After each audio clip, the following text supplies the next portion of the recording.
Okay dear students, आज हम भी फर्स्ट सेम के लिए अपना जो फिजिकल ज्योग्राफी है उसका चैप्टर दूसरा शुरू करने जा रहे हैं। आप अच्छे से ध्यान से इस वीडियो को देखना और उसके बाद अपने नोट्स तैयार करना। सभी ध्यान से सुनेंगे। दूसरा टॉपिक आज इंटीरियर ऑफ अर्थ, यानी पृथ्वी का अंतरतम, यानी पृथ्वी का अभ्यंतर, यानी पृथ्वी के गर्भ में क्या कुछ है उसके बारे में हम बात करेंगे। देखिए, एटमॉस्फेयर के बारे में या अंतरिक्ष के बारे में हमें काफ़ी कुछ जानकारी हासिल है, क्योंकि इसके लिए हमारे पास डायरेक्ट सोर्सेज हैं। लेकिन पृथ्वी के जो अंदरूनी भाग है, यानी जो इसका अभ्यंतर है, यानी जो इसका इंटीरियर है, उससे संबंधित हमारे पास डायरेक्ट जो सोर्सेज हैं, यानी कि जो प्रत्यक्ष प्रमाण हैं, वो बहुत ही कम, थोड़ी सी मामूली सी। जैसे डायरेक्ट सोर्सेज में हम बोरहोल हैं, यानी जहाँ तक ड्रिलिंग की है, और सबसे जो डीपेस्ट बोरहोल है वो अपना रसिया के अंदर एक कोला पेनिनसुला है, कोला प्रायद्वीप, उसमें डीपेस्ट बोरहोल है जिसकी जो गहराई है 12 किलोमीटर, जबकि पृथ्वी का रेडियस 6371 किलोमीटर है। अगर उसके रेफरेंस में देखते हैं तो वहाँ तक की डायरेक्ट जानकारी हमें है जो बहुत ही मामूली है। इसके अलावा कुछ माइंस वगैरह से या कुओं वगैरह से जो जानकारी मिलती है, जो डीपेस्ट माइन है वो साउथ अफ्रीका के अंदर रॉबिन्सन माइंस है, जो सिर्फ 4 किलोमीटर गहरी है। तो जो डायरेक्ट सोर्सेज हैं वो हमारे पास सीमित जानकारी उपलब्ध करवाते हैं। इसके अलावा कुछ जो वोल्केनिक एरप्शंस होते हैं, ज्वालामुखी विस्फोट, उससे जो मटेरियल आता है, एसिड या मैग्मा या और एरोसोल्स, उससे हमें पृथ्वी के बारे में कुछ डायरेक्ट जानकारी मिलती है। मोस्टली अधिकतर हमें वो जो है इनडायरेक्ट सोर्सेज पे डिपेंड करना पड़ता है। इनडायरेक्ट सोर्सेज भी जो हम डिस्कस करेंगे उसमें दो प्रकार हैं। एक आर्टिफिशियल सोर्सेज और दूसरा है नेचुरल सोर्सेज। आर्टिफिशियल सोर्सेज में सबसे पहला जो है डेंसिटी, देन प्रेशर, और थर्ड पे है टेम्परेचर। डेंसिटी यानी कि घनत्व। पृथ्वी का जो एवरेज घनत्व है, डेंसिटी है, वो 5.5 समथिंग है। जबकि हम देखते हैं कि जो अपर लेयर्स हैं, जो क्रस्टल पार्ट है, जो क्रस्ट वाला हिस्सा है, उसमें डेंसिटी 2.7 या थोड़ा नीचे वाले पोर्शन में देखेंगे क्रस्ट में तो 2.9, एवरेज 2.9, और एवरेज डेंसिटी पृथ्वी का 5.5। ये साइंटिस्ट प्रूव कर चुके हैं कि एवरेज डेंसिटी है, ग्रेविटी के हिसाब से निकाला जाता है, हमारा 5.5 है। मतलब इसका ये हुआ कि अगर क्रस्ट का हमारे पास डेंसिटी 2.93 समथिंग है और एवरेज 5.5 है, it means as we go inside the earth, as we go inside the interior of the earth, density will increase।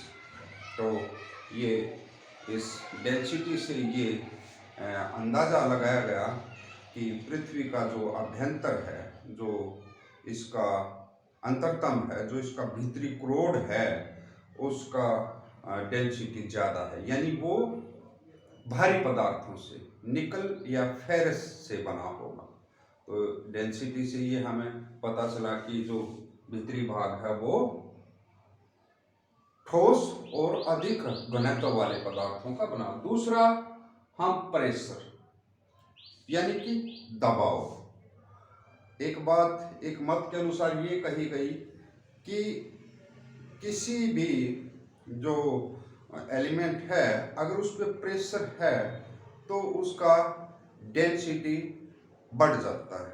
लेकिन दूसरा मत ये भी है, और ये प्रूव्ड है, कि एक सीमा होती है, उसके बाद आप कितना भी प्रेशर बढ़ाएं और उस एलिमेंट का यानी उस तत्व का वो जो है डेंसिटी चेंज नहीं होता।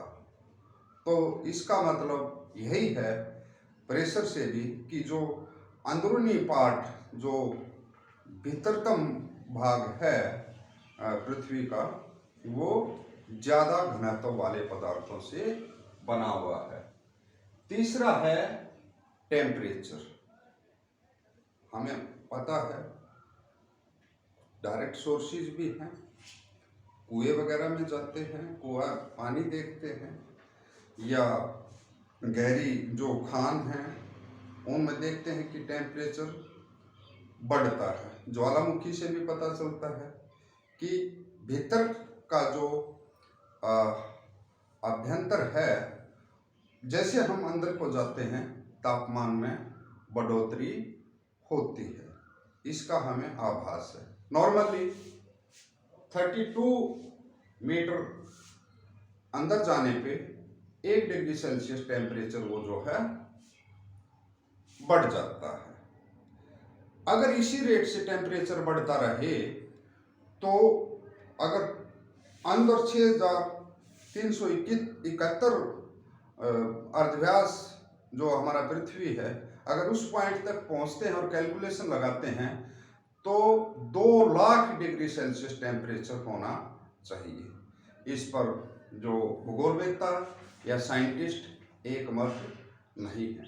यानी पृथ्वी का टेम्परेचर बढ़ता है अंदर जाने से, उसके कारण हैं, क्योंकि जब पृथ्वी बनी तब उसका अंदरूनी यह पूरी गर्म थी, अपर पार्ट उसका ठंडा हुआ, और अंदर वाला पार्ट अभी भी उसका गर्म है। कुछ रेडियो एक्टिव मटेरियल्स हैं जिनमें स्वतः ही विखंडन होता रहता है, डिसइंटीग्रेशन होता रहता है, तो तापमान तो बढ़ता है, इसमें कोई दो राय नहीं है। लेकिन जैसे अंदर जाते हैं टेम्परेचर जो बढ़ने की दर है वो कुछ घट जाती है, और जो साइंटिस्ट ने एवरेज जो निकाला है, तकरीबन भीतर जो अंदरूनी पार्ट जो कोर है उसका टेम्परेचर 3000 से 6000 डिग्री सेल्सियस के बीच में होना चाहिए, ऐसा माना गया है। लेकिन इतने बड़े, इतने ज़्यादा टेम्परेचर पे चीज़ें वो जो है सॉलिड में नहीं रह सकती, ठोस अवस्था में नहीं रह सकती। इसका मतलब वो द्रव्यावस्था में हो सकता है। लेकिन ऐसा हो सकता है, लेकिन एक पॉइंट यहाँ पे और दिया गया कि जैसे हम अंदर को जाते हैं, जो दबाव वाला हमने पहले पॉइंट देखा था प्रेशर वाला, कि प्रेशर बढ़ने की वजह से जो मेल्टिंग पॉइंट है, जो गलनांक है, वो बढ़ जाता है। तो अंदर यानी ना तो सॉलिड हो सकता, ना गैसियस हो सकता। इसका मतलब जो भीतरी पार्ट है वो शायद कुछ semi liquid plastic type shape में होगा। तो डेंसिटी से, प्रेशर से, टेम्परेचर से हमने डिस्कस किया। इससे कोई खास रिजल्ट्स निकल के हमारे पास नहीं आया। इसके बाद कुछ ये आर्टिफिशियल सोर्सेज थे जो हमने डिस्कस किए। इसके बाद में दूसरा है नेचुरल सोर्सेज, यानी प्राकृतिक जो स्रोत हैं, उसमें 3 हैं मेनली। वोल्केनिक इरप्शन, मेटेराइट्स और सिस्मिक वेव्स। वोल्केनिक इरप्शंस, उससे हमें पृथ्वी से जो ज्वालामुखी विस्फोट होता है, आता है, मैग्मा निकलता है, गैसेस निकलते हैं, वाटर वेपर्स निकलता है, धधकता हुआ निकलता है, गर्म होता है, काफ़ी कुछ पता चलता है। लेकिन कितना पता चलता है? मैग्मा कहाँ से आता है? मैग्मा चेंबर तो 50-100 किलोमीटर नीचे से आता है, और हमारी पृथ्वी की जो गहराई है वो तो 6371 किलोमीटर गहरी है। तो इससे भी हमें जो अंदरूनी पार्ट है, इसके एक्सट्रीमिटी में जो पार्ट है, उसके बारे में बहुत ज़्यादा जानकारी नहीं मिलती। अपर पार्ट्स के बारे में जानकारी हमें मिल जाती है। नेक्स्ट है मेटेराइट्स, यानी उल्कापिंड। उल्कापिंड, कुछ उल्काएं जो आती हैं एटमॉस्फेयर से टकराती हैं, वो एटमॉस्फेयर से टकरा के वो जल के राख हो जाती हैं, लेकिन कुछ भारी होती हैं और वो पूर्णतः नष्ट नहीं हो पाती और पृथ्वी तक आ जाती हैं। जब साइंटिस्ट ने उन मेटेराइट्स, उन उल्कापिंड का अध्ययन किया, तो उसमें देखा कि प्याज के छिलके की तरह वो कंसेंट्रिक लेयर्स में बटी हुई हैं। तो उससे अंदाजा लगाया गया कि हमारी जो पृथ्वी का जो स्ट्रक्चर है वो भी लेयर्ड होगा, यानी कंसेंट्रिक होगा, और जो इसका इनर पोर्शन है, इनर मोस्ट पार्ट है, जैसे मेटेराइट्स का देखा गया कि वो ज़्यादा हैवी, यानी ज़्यादा डेंसिटी वाले पार्ट से बना हुआ है। तो अंदाज़ा लगाया गया कि हमारा जो है, जो पृथ्वी का जो इंटीरियर है, इनर मोस्ट पार्ट जो है इसका, वो भी शायद भारी, यानी कि ज़्यादा घनत्व, ज़्यादा डेंसिटी वाले पदार्थों से बना होगा, निकल या फेरस जिससे बात करेंगे।